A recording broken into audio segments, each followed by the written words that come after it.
अब वो अपनी मर्जी जताती है, वो सारी चीज़ें करती है जो वो तब नहीं कर पाई जब उसे पता भी नहीं था कि जिंदगी में मर्जी नाम की भी कोई चीज़ होती है। एक तो आप जबरदस्ती मेरे घर से मुझे उठाकर यहाँ ले आए, इतनी देर से बैठाकर रखा है और वही सवाल पूछ रहे हैं जिसका जवाब मुझे पता ही नहीं है। आपको क्या लगता है कि मैं डर जाऊंगी? इस तरह से सवाल पूछने से मैं सारे इल्जाम कबूल कर लूंगी?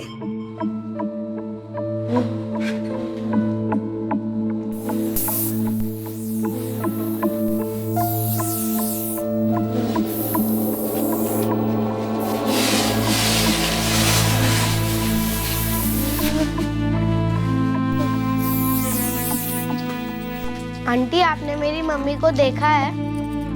कौन है तेरी मम्मी? मैं नहीं जानती। वो कहाँ गई?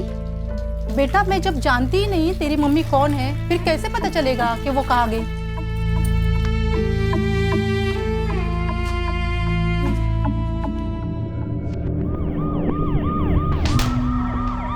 सितंबर का महीना था। पुणे शहर में हुए एक जुर्म ने सारे शहर में दहशत फैला दी।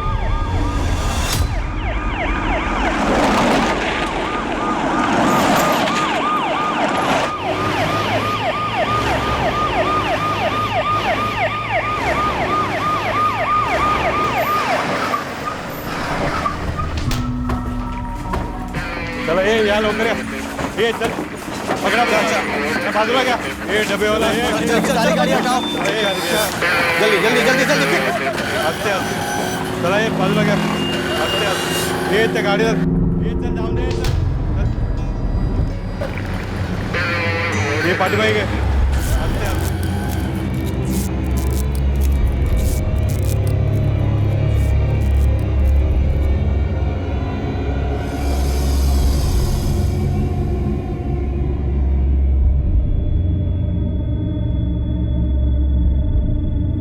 हमें 2 लावारिस बोरियों की खबर मिली थी। किसी अज्ञात आदमी ने फोन किया था, बोला था कुछ गड़बड़ लग रही है। जब हम पहुंचे हमें भी वही लगा।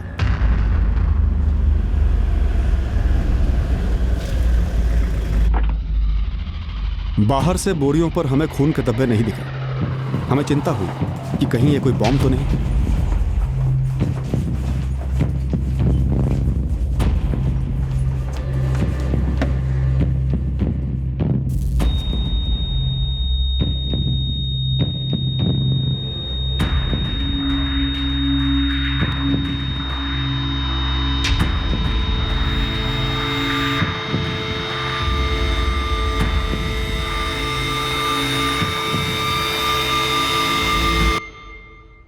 सर कोई एक्सप्लोसिव नहीं है, मगर बदबू आ रही है काफी। लाश हो सकती है।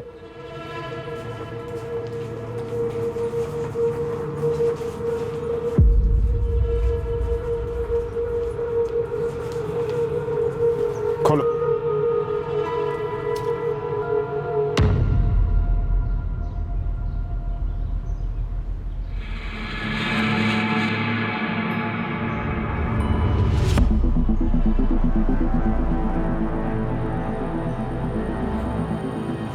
अंदर एक प्लास्टिक बैग है सर। इसमें भी? दोनों को बाहर निकालो।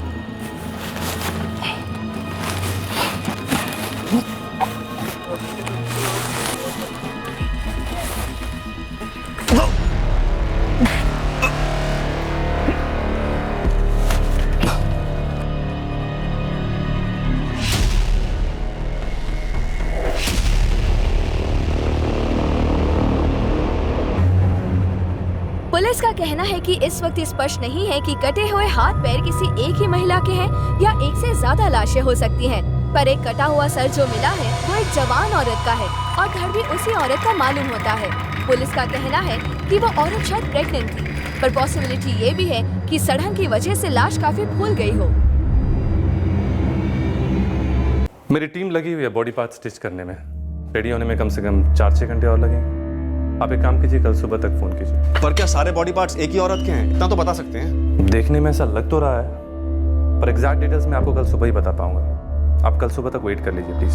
और वो जो पेट फूला हुआ था वो प्रेग्नेंट थी या सड़ने की वजह से लाश फूली हुई है? नहीं, सडन की वजह से बॉडी फूली है पर पेट नहीं। और वो प्रेग्नेंट लग रही है और वो भी एडवांस स्टेज में। और कुछ चूड़ियों के टुकड़े मिले उसकी स्किन में घुसे हुए।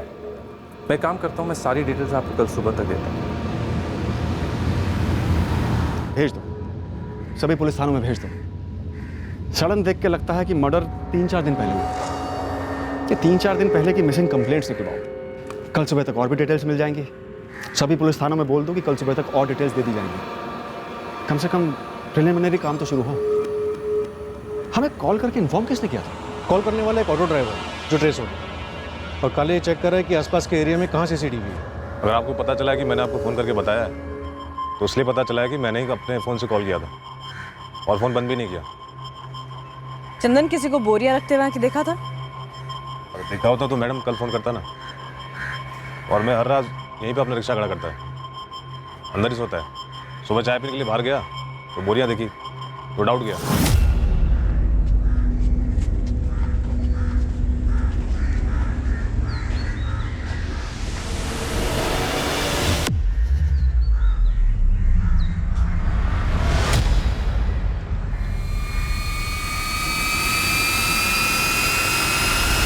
बोरियों के बाहर तो खून लगा नहीं था, तो फिर कैसे डाउट?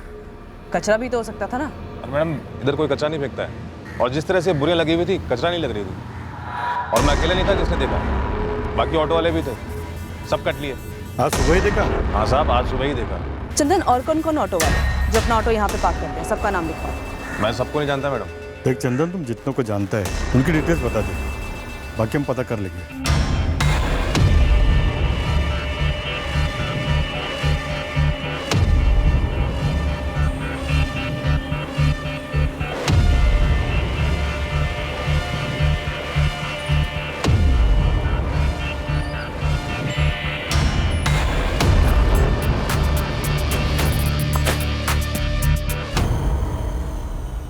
RM सीमेंट के एंगल को अगर कंसिडर करते हैं तो सारे डिस्ट्रीब्यूटर, रिटेलर और सेल्स वाले सबको टटोलना होगा। बोरियों पर कोई बैच नंबर नहीं है गीता, ना ही अंदर सीमेंट के ट्रेसेस हैं। इन बोरियों को काफ़ी टाइम से खाली करके रखा है। कंस्ट्रक्शन साइट का वर्कर हो सकता है जिसने इन दोनों बोरियों को स्पेशली इसी काम के लिए रखा होगा, या फिर कातिल ने कहीं से खरीदी होगी।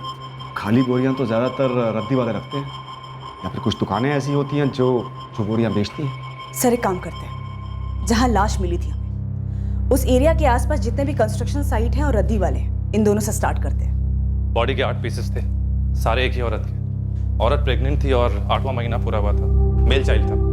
पूरे बदन पर कई घाव है, शायद गला घोटा गया होगा, क्योंकि और कोई कॉज ऑफ डेथ नजर नहीं आया। और बॉडी को इतने क्लीन तरीके से काटा गया है कि कुछ भी कहना मुश्किल है। 31 और 38 के बीच की रही हो। टाइम ऑफ डेथ आपको मिलने के कम से कम 48 घंटे पहले मारी गई। आज 7 सितंबर है, तो आप 4 सितंबर पकड़ लो। 4 को मारी गई, 6 को लाश मिली, यानी 5 को लाश कहीं रखी गई होगी और फिर काट कर ठिकाने लगा दिया। पॉसिबिलिटी है, लेकिन एग्जैक्ट डिटेल्स तो आपको कौन ही बता पाएगा जब आपके हाथ आए। आप पैर के बिछिया के बारे में बात कर रहे थे, और चूड़ियाँ? हाँ, वो निकाली है, और मेरी एक टीम मेंबर ने कहा कि वो नॉर्थ इंडियन स्टाइल है। सर, इसमें जो स्टोन लगा हुआ है ना, ये ज्यादातर हमारे नॉर्थ साइड की औरतें ही पहनती हैं। नॉर्थ साइड किसी खास जगह से? यूपी, बिहार, पंजाब? किसी खास जगह के बारे में तो हमें नहीं पता, लेकिन हाँ, हमारे पश्चिम यूपी की औरतें तो यही पहनती हैं। एक और बात, बॉडी के टुकड़े सिंगल अटेम्प्ट में अलग किए गए। सिंगल अटेम्प्ट मतलब कुल्हाड़ी जैसी किसी चीज से वार किया हो? नहीं, ये आर पार की कटिंग। जैसे हाथ को अगर आप देखेंगे, इतनी क्लीनली काटा हुआ है, लगता है किसी मशीन का इस्तेमाल किया। मशीन? हर कट को देख के लगता है कि वो इतना स्ट्रेट है, कहीं कोई आड़ा टेढ़ा है। किस तबके की हो सकती है? और इसमें मैं आपकी कोई हेल्प नहीं करूँगा।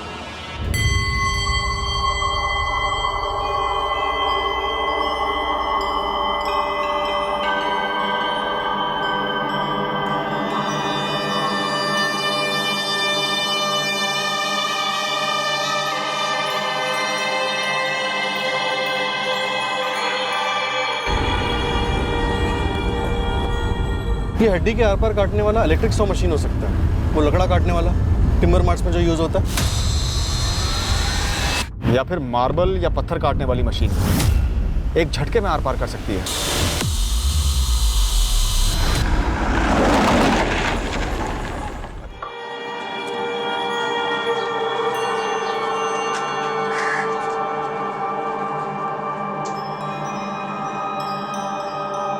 नॉर्थ इंडिया के पुलिस स्टेशन में केस डिटेल्स भेजें। ये पिछिया की आइडेंटिफिकेशन करवाएं। चांस लेते हैं सर। वैसे भी हमारे हाथ में फिलहाल कुछ है नहीं, लेकिन सबसे पहले साइबर सेल की मदद लेनी होगी। पहले चेहरा तो बने, अगर पॉसिबल हो तो फेस के बाद पूरी बॉडी का स्केच बना, उन्हीं कपड़ों में। आइडेंटिफिकेशन में हेल्प होगी। Okay sir. हाँ गीता, संजय को एक सीसीटीवी फुटेज मिला है जिसमें एक बाइक दिखी है, उस पर 2 लोग हैं और सेम बोरियां हैं। ग्रेट।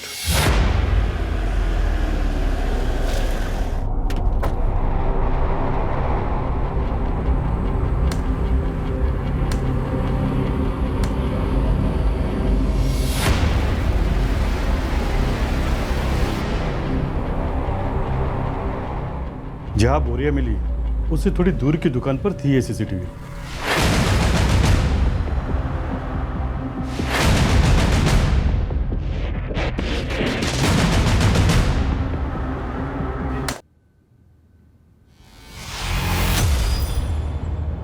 सिर्फ इसी दुकान पर सीसीटीवी था, इसके आगे की किसी दुकान पर नहीं था?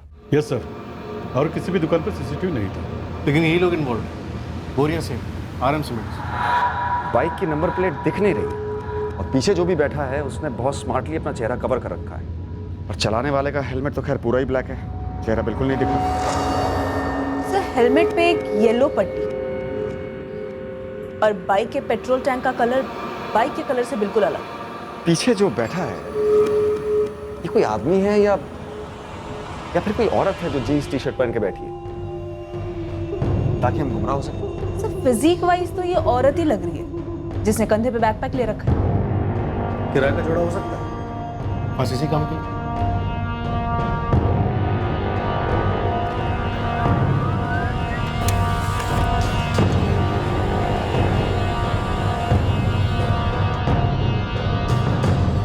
एनालाइज करने पर भी कुछ खास नजर नहीं आ रहा। फिर भी हिला देते हैं, शायद कोई पहचान जाए। बाइक, हेलमेट, कुछ भी। बाइक पुरानी दिखती है लेकिन पेट्रोल टैंक अलग रंग का। नवीन, लोअर मिडिल क्लास एरियाज पर ज़्यादा फोकस करो। बाइक मैकेनिक्स और ऑटो स्पेयर पार्ट्स वालों को भी टटोलो। हो सकता है किसी ने हाल ही में पेट्रोल टैंक बदलवाया हो। हमने पूरे शहर में इन 2 बाइक सवार लोगों को खोजा। हमारे सामने जो भी ऑप्शंस थे हम उस पर काम करते रहे। संगीन जुर्म था और इसकी तह तक जाना जरूरी था। हमारा नेटवर्क भी काम पर लगा था, ये पता करने कि शायद किसी ने इन दोनों को पहचान लिया हो। मीडिया के थ्रू हमने इस केस को काफी पब्लिसिटी दी। हमें लगा था इससे शायद कोई औरत को पहचान ले। औरत 8 महीने पेट से थी, 1 महीने में डिलीवरी होती। इस एडवांस स्टेज में किसी ना किसी गायनेकोलॉजिस्ट के पास तो गई होगी, कोई मैटरनिटी होम जहां डिलीवरी होने वाली थी। एब्सोल्युटली सर, किसी ना किसी हॉस्पिटल में अपॉइंटमेंट तो जरूर लिया होगा डिलीवरी के लिए। डॉक्टर ने डेट्स दी होंगी चेकअप के लिए, ड्यू डेट दी होगी, लेकिन ये अब कभी नहीं पहुंच पाएगी। आई थिंक हमें सारे ऑब्स्टेट्रिशियन, गायनेक और मैटरनिटी होम को टारगेट करना चाहिए। Hello, Somlal maternity hospital. Hello, Vibho nursing home. Hello, Ragini maternity hospital.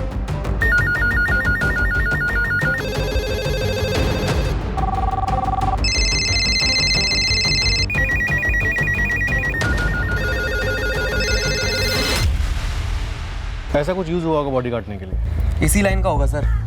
ये कारीगर लोग लेते हैं ना अपना मशीन किराए पर, और कुछ लोग का अपना भी होता है सर। तो फिर किराए पर देने वाले और कारीगर दोनों को टटोलो। सर ऐसे काम ज़्यादातर रात को होते हैं और मशीन आवाज़ करती है काफ़ी, आसपास के लोगों ने सुना भी हो। मोहल्लों में भी पूछो, किसी ने किसी घर से कोई आवाज़ सुनी हो या फिर किसी ने हाथ बटाया हो? फैल जाओ, सबसे पूछो। पुलिस इस केस की इन्वेस्टिगेशन में जोरों से जुटी हुई है, लेकिन ना ही ये औरत कौन है और ना ही सीसीटीवी में दिख रहे संदिग्ध कौन है पता लग पाया है। आज एक प्रेस कॉन्फ्रेंस में पुलिस ने कई महत्वपूर्ण जानकारी देते हुए आम जनता से भी अपील की है मदद के लिए। किसी को भी 8 महीने प्रेग्नेंट औरत के बारे में पता हो जो 4 सितंबर से गायब है, वो प्लीज सामने आए और तुरंत हमें इन्फॉर्म करें। ये जो मशीन आप देख रहे हैं तस्वीर में, ये सिर्फ एक नमूना है, जस्ट एन एग्जाम्पल। हमारा अनुमान है कि ऐसी ही किसी मशीन का इस्तेमाल किया गया है इस जुर्म को करने के लिए। हमारा ये भी अनुमान है कि मुजरिम कोई ऐसा शख्स हो सकता है जो पेशे से इस तरह के औजार का इस्तेमाल करता हो। तो हमारी रिक्वेस्ट है कि किसी को किसी पर कोई भी शक है वो प्लीज़ आगे आए और हमें इन्फॉर्म करें। टिप देने वाले की आइडेंटिटी को गुप्त रखा जाएगा और सही टिप देने वाले को इनाम भी दिया जाएगा।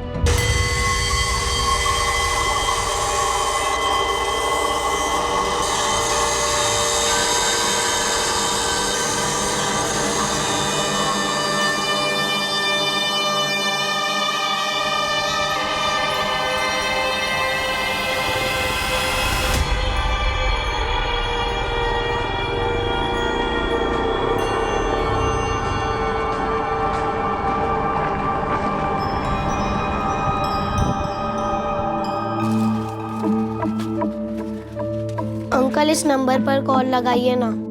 कॉल लगा तो 2 रुपया लगेगा।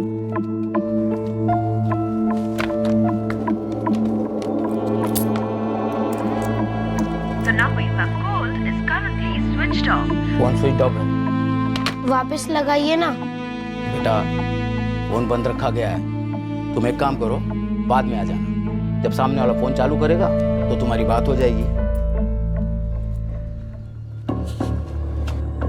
मैडम, एक आबिदा शेख हैं जिनका अपॉइंटमेंट 9 सितंबर को था, लेकिन वो 9 सितंबर को आए ही नहीं। नंबर है इस आबिदा शेख का? जी है, एड्रेस भी है। लिखो।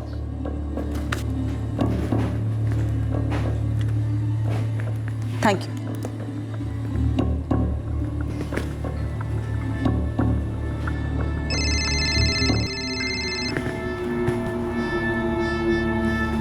ASI Geeta. Madam, doctor Shanti Acharya clinic से बोल रही हूँ।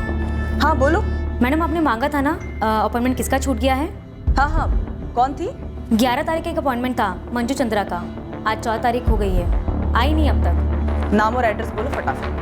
The number you have called is currently switched off. Please try again later.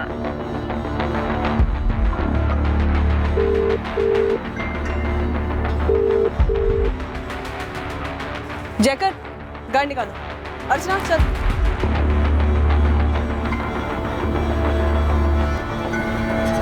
साहब कुछ मिला है। क्या मिला है गुरु? एक रद्दी की दुकान मिली है सर। आरएम सीमेंट की बोरियां यहीं से खरीदी गई थी। दुकान का एड्रेस मैसेज कर दो गुरु, मैं वहां पहुंच रहा हूँ।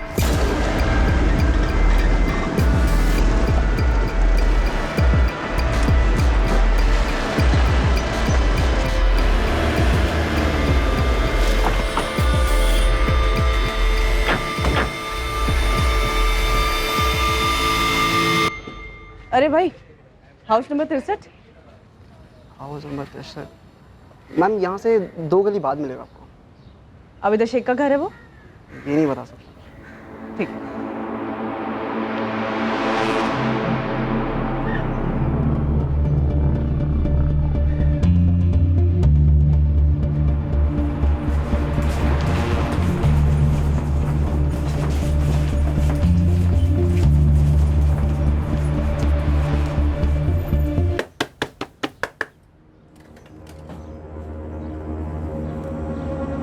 जी, आबिदा शेख का घर यही है? क्यों, क्या बात है? आप कौन लगती हैं उसकी? आप काम बोलो जी। देखो, आबिदा का फोन स्विच ऑफ आ रहा है। या तो तुम उसे घर से बाहर निकालो या मैं घर में घुस के चेक करूँ। क्या चेक करेगी आप? 8 महीने प्रेग्नेंट है ना वो। तो ये डॉक्टर नमिता के पास उसका 9 तारीख का अपॉइंटमेंट था, गई क्यों नहीं वो? उससे आपका क्या ताल्लुक है? देखो, सीधे सीधे ये बताओ वो घर पर है या नहीं।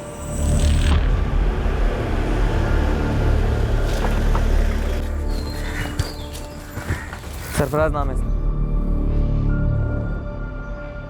ये बोरियां किसने खरीदी थी सरफराज?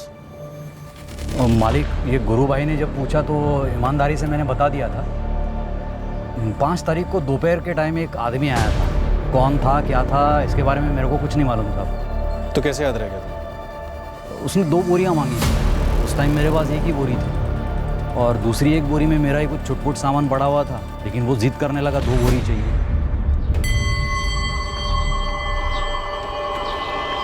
भाई सुनो, गोली मिलेगी?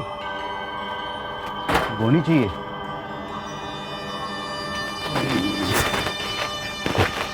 चलो भाई, 25 का एक। भाई हमें 2 चाहिए। भाई 2 तो नहीं है, एक ही से काम चला लो। तो वो वाली खाली करके दो हमें। कौन सी? वो वाली। अरे ये बेचने के लिए नहीं है भाई, इसमें सामान बड़ा है हमारा, ये नहीं मिलेगी भाई। ये रखना है तो एक रखो, वरना माफ़ करना। हम दोनों का मिलाकर 200 देने के लिए तैयार है। 200?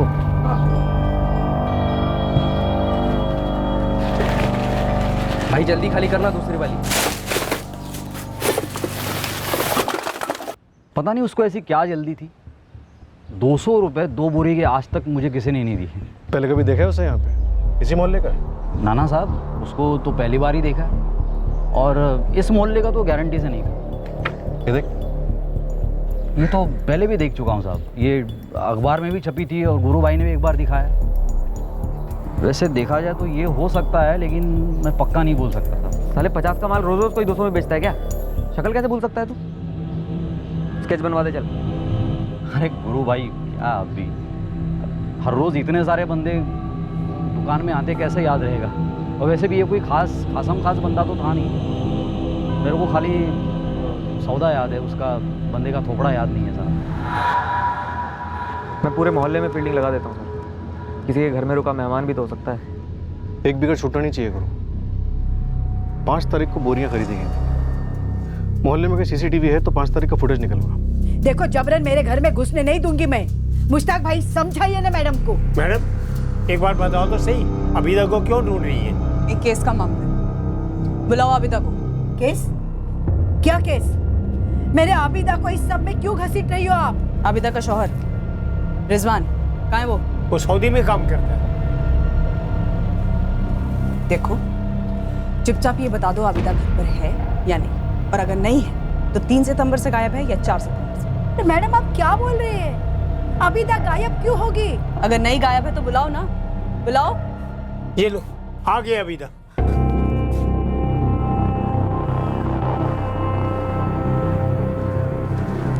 लो कर लो तसल्ली। अम्मी अम्मी क्या हो रहा है? आबिदा शेख तुम हो? जी मैडम।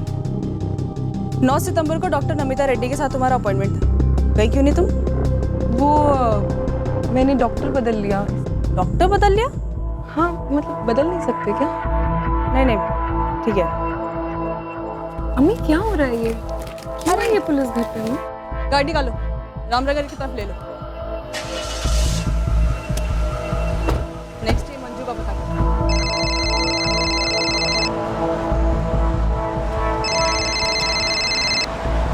हेलो जी ये किसका नंबर है? इस नंबर से फ़ोन आया था। मैं पुलिस। तुम मंजू चंद्रा बोल रही हो? हाँ हम मंजू चंद्रा हैं। क्यों किया मैडम आपने फ़ोन? तुम्हारा डॉक्टर शांति आचार्य के साथ अपॉइंटमेंट था, गई क्यों नहीं तुम मिलने? हाँ वो हम गए नहीं, क्योंकि हमारी ननद दूसरे डॉक्टर को दिखाने के लिए बोली। ठीक है गाड़ी थाने ले। सर गुरु अपने लड़कों के साथ खोजबीन कर रहा है, लेकिन अभी तक कुछ भी हाथ नहीं लगा। मिसिंग कंप्लेंट भी कोई मैच नहीं हुई। नहीं सर, 3 मिसिंग कंप्लेंट दर्ज हुई थी 3 सितंबर को, लेकिन उनमें से कोई प्रेग्नेंट नहीं थी। वो तो हो सकता है जानबूझकर ना लिखवाया। सर तीनों केस की बैकग्राउंड चेकिंग की, सच में कोई प्रेग्नेंट नहीं थी और ना ही कोई गड़बड़ मालूम हुई। यूपी साइड से कोई खबर? कुछ भी ठोस नहीं सर। वहाँ की पुलिस को जो कुछ भी डिटेल्स मिल रही हैं वो मैं फॉरवर्ड कर रहा हूँ। एक बार सारे एंगल्स फिर से देखते हैं, हो सकता है कुछ हाथ लग जाए जो पहले छूट गया हो। फिर से स्टडी करते हैं। लावारिस डेड बॉडी और उससे जुड़े सुरागों को हम बारीकी से दोबारा छांटने लगे थे, जब अचानक से एक ऐसी लीड मिली जो हमारी तहकीकात के दायरे के बाहर से आई। हमें पहला ऐसा सुराग मिला जो हमें हमारे संदिग्ध तक ले जाने वाला था।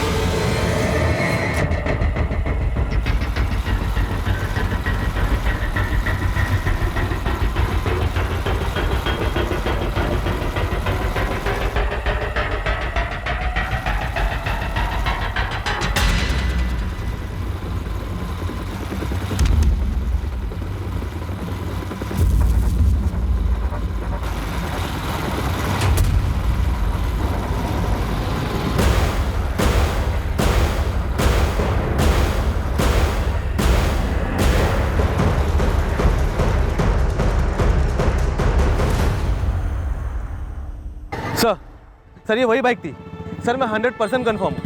बाइक का टैंक का कलर भी सिल्वर था और बाइकर ने वही हेलमेट पहनी थी जो हमने उस दिन तस्वीर में देखी थी। बढ़िया बढ़िया जगन, तुम बाइक का नंबर तो नोट कर पाए ना? सॉरी सर, मैं नंबर तो नोट नहीं कर पाया। हाँ, लेकिन गोविंद राय सर्कल के सीसीटीवी में बाइक कैप्चर हुई है। ओ बढ़िया, तो तुरंत उसका फुटेज भेज दो। जी सर, मैंने अपने सीनियर से बात की है, उन्होंने फुटेज निकलवा लिया है। आधे घंटे में आप तक पहुंच जाएगी।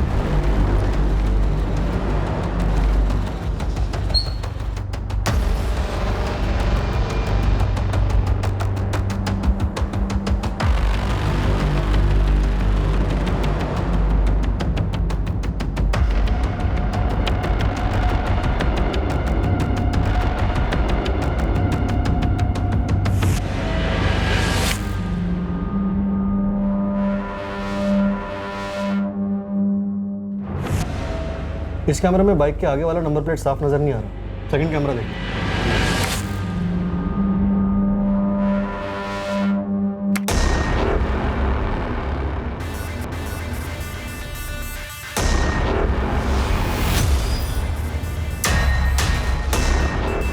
हमें हमारा सस्पेक्ट मिल गया नवीन, उठा लाओ इसे।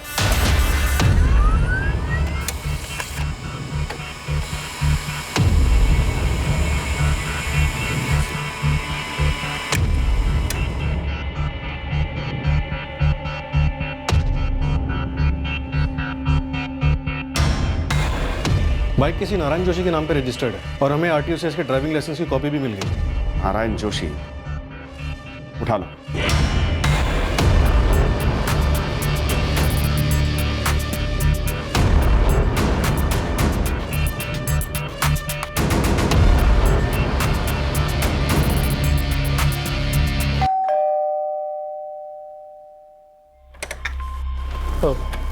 जी,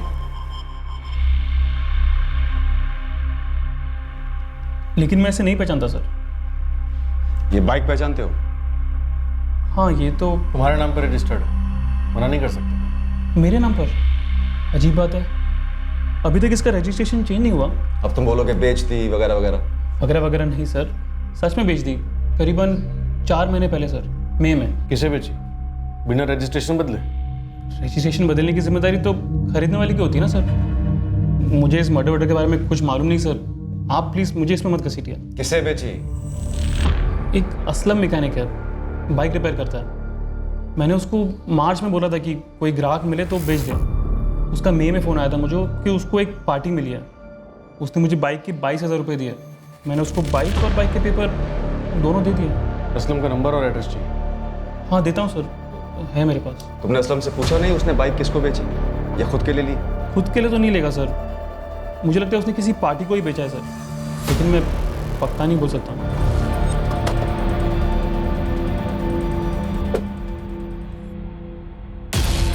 असलम हाशमी कौन है? सलाम साहब, मैं ही हूँ। बताइए ना, कुछ बाइक वाइक दिखाऊँ आपको? फिलहाल तो ये बाइक दिखा, नारायण जोशी की बाइक। ये तो नारायण जी की बाइक है साहब, मैंने ही बेची थी करीब मई के महीने में। पिछले 8 दिनों से ये फोटो लगातार अखबार में छप रहा है, न तू सामने आ ना ही नारायण जोशी। अरे नहीं साहब, आपने नारायण जी का नाम लिया ना, इसलिए फटक से याद आ गया। और साहब अखबार पढ़ता नहीं हूँ मैं पढ़ता हूँ सर, तस्वीर देखी भी थी, लेकिन मेरा ध्यान ही नहीं गया कि ये मेरी पुरानी वाली बाइक है जो असलम ने बेच डाली थी। बाइक किसको बेची थी? साहब उस बंदे का नाम तो याद नहीं आ रहा है। जिस बंदे को तूने बाइक बेची उसका नाम याद नहीं आ रहा तुझे?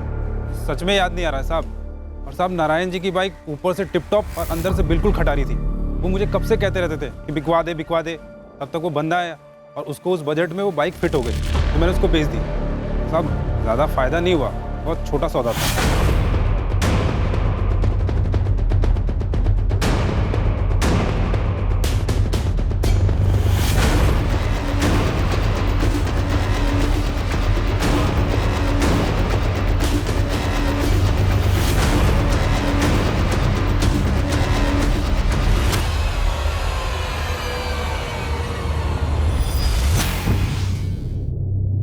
साहब मैंने उसको 2-4 बार कॉल करके बोला कि भाई आके अपना कागज़ ले जा, पर साहब वो आया ही नहीं। फिर मैंने भी छोड़ दिया और तब से ही कागज़ मेरे पास ही पड़ा हुआ है।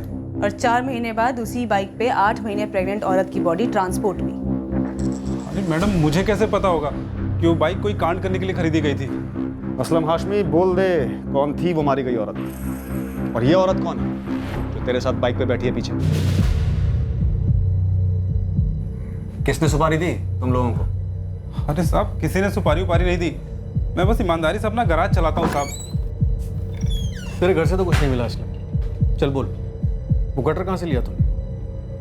अरे साहब, मैं किसी कटर वटर के बारे में नहीं जानता साहब। और साहब, वो बाइक मैंने उस बंदे को बेची थी। हाँ तो नाम बोलना उसका। साहब, नाम ही तो नहीं याद आ रहा है। तूने उसे 2-4 बार कॉल किया है। नंबर दे उसका, एड्रेस बता। मैडम, वो एड्रेस मैं किसी से मांगता नहीं और उसका नंबर सेव नहीं किया था साहब। और उस बात को भी 3-4 महीने हो गए हैं। देख असलम, बहुत गोली दे दी तूने। सुपारी के 20,000 तूने बाइक पे खर्च किए और इसलिए तूने रजिस्ट्रेशन भी चेंज नहीं कराया।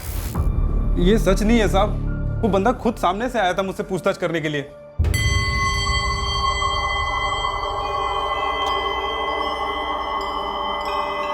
हाँ भाई सुन, तेरी नज़र में कोई सेकंड हैंड अच्छी सी बाइक है, खरीदनी है? अभी फिलहाल तो नहीं है। एक काम करो, अपना नंबर दे दो, कुछ होता है तो बोलता हूँ। एक काम कर, तू अपना नंबर दे दे, मैं मिस कॉल मारता हूँ। हाँ ले लो। तू उसे नहीं जानता, वो तुझे नहीं जानता, फिर तेरा ही गैराज मिला तो उसे बाइक लेने के लिए? अरे साहब, मैं मैकेनिक हूँ और सिर्फ बाइक का। और साहब, इससे पहले मैंने कितने सेकंड हैंड बाइक बेचे हैं।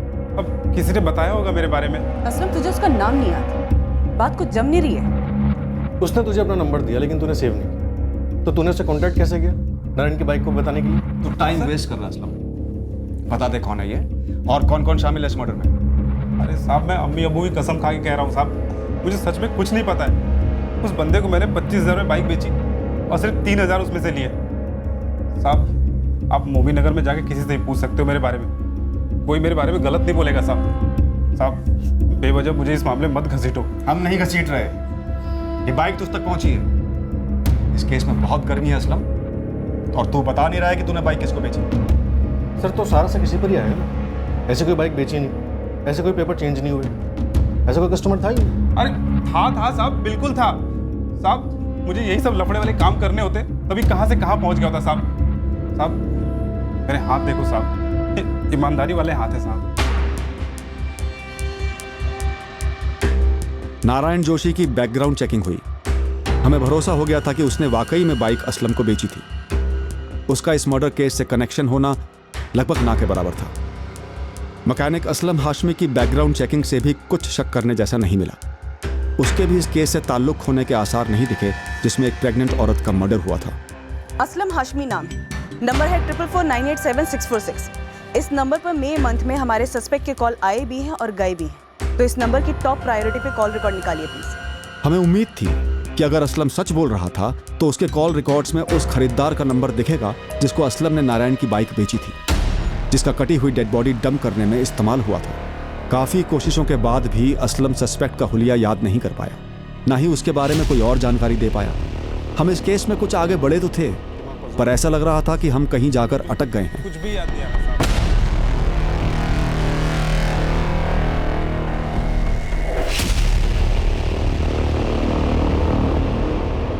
मुझे नहीं लगता नारायण या असलम खरीदार के करीब के थे, और असलम तो डरा हुआ है।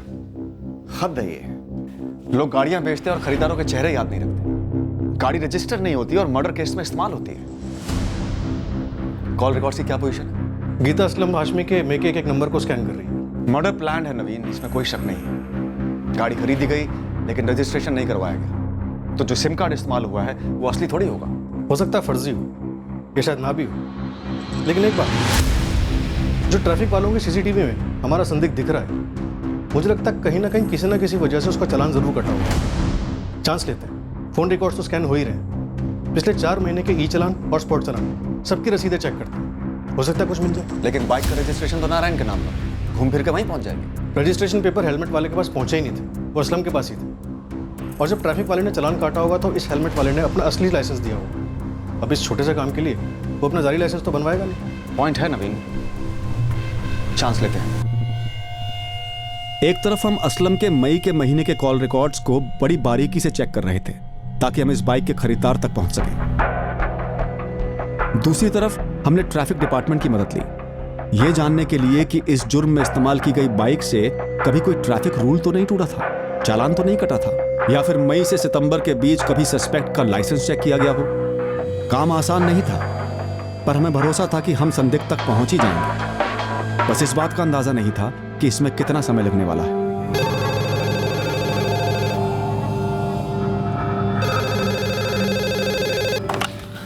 सब इंस्पेक्टर नवीन शास्त्री।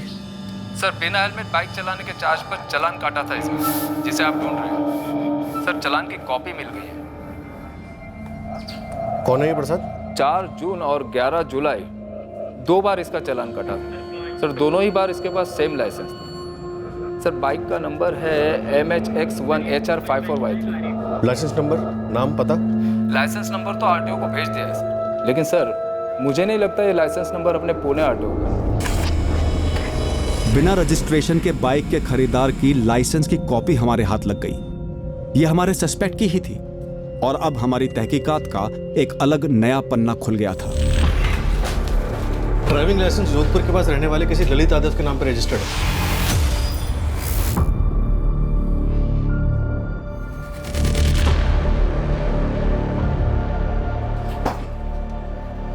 ललित यादव। अब हमारे पास एक नाम है नवीन, और सस्पेक्ट का चेहरा भी, और जोधपुर के पास का एक एड्रेस भी। जोधपुर वैसे यूपी साइड तो नहीं है जहां से विक्टिम हो सकती है, लेकिन जोधपुर राजस्थान यहां से तो नॉर्थ में ही है। नवीन, जोधपुर जाओ और उठा लो इसे। अगले दिन हमारी टीम जोधपुर के लिए निकली। जोधपुर में हम हमारे संदिग्ध ललित यादव को पकड़कर उसी से मारी गई औरत की पहचान कराना चाहते थे। तुमको क्या लगा हमको कुछ पता नहीं चलेगा? क्यों? दरअसल हम तुम्हें बताने ही वाले थे कि जो भी कुछ हुआ वो... जो कुछ भी हुआ जुर्म है, तुम जानते हो, जुर्म है।